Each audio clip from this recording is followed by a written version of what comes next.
we can't have a free and fair election if we are not given the choice of new leadership. If we continue with the same corrupt leadership that we have been seeing for the past 4 decades, then we are not going to have a free and fair election. A free and fair election is not just about bringing one party into power and allowing that party to become dominant. A free and fair election gives you genuine choice. Will there be a genuine choice for the voters of this country like me? A free and fair election would allow patriotic citizens to contribute to governance. But patriots aren't allowed into many of our political parties. Will the political parties allow the patriots to join them? Because right now the political parties have a disastrous approach to reforms in new politics. They're asking for minimum reforms.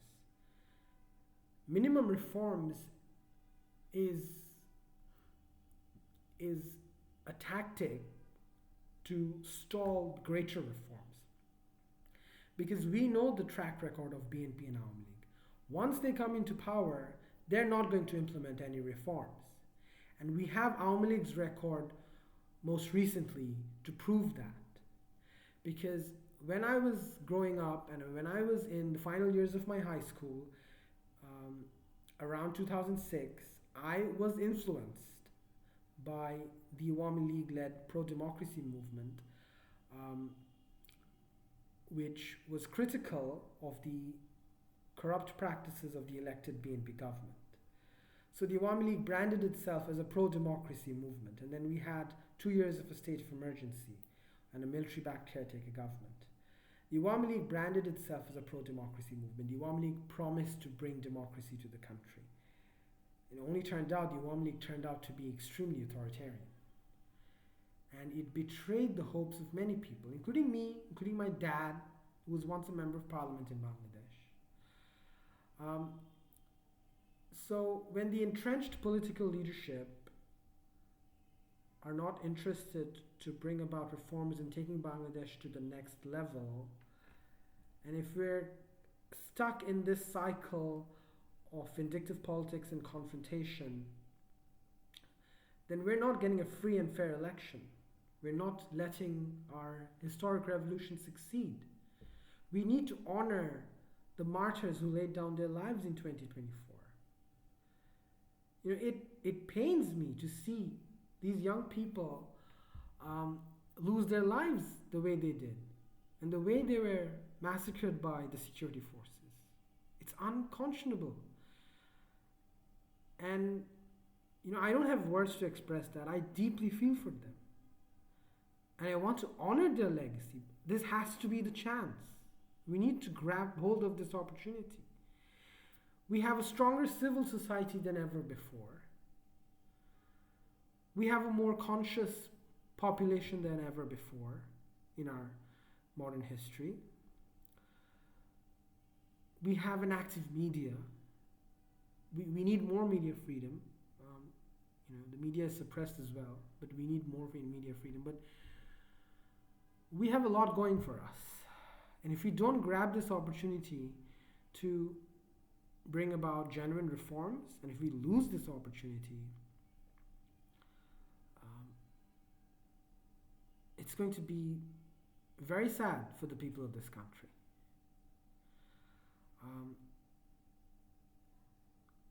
We desperately need new leadership. We can't be stuck in this binary between Sheikh Hasina and her family and her descendants and Khalida Zia and her family and her descendants. They have to give way. They don't have to leave politics entirely. They can stay. They can have a big role because they are popular and they do command support among a huge segment of the population. But we need someone who is qualified to be the prime minister of a country. We need qualified individuals in parliament who will debate, discuss, and hammer out legislation. whether it's conservative, whether it's liberal, whether it's social democratic. We need to go in that direction. I'm confident that we can, because we have the heritage, we have a century of great political history and public service in Bangladesh, which can enable us to go for a qualitatively better political dispensation. But for that to happen, we need good people leading the political parties. We need to balance between the competing forces in this country. We need people who can engage with the international community. We need strong leaders who are committed to democratic values and strong institutions, who are enlightened and deeply patriotic. We need patriots to take control of the country. 65% of the population is below the age of 35, including me. We represent the bulk of this country. It is our future. We need to grab hold of it. The country belongs to us because it's our future. It's the future of our families and our children. And it's the future of preserving and celebrating the history of our ancestors, of our parents and grandparents. So we really need to ask the right questions. One of those right questions is, how can we have a free and fair election if we continue with the same leadership in BNP and Awami League, and if new political parties are not able to get elected to power? Can that be really a free and fair election? No, it won't. It won't, to me at least. If we come back with another Zia government, I think it won't be a genuinely free and fair election, because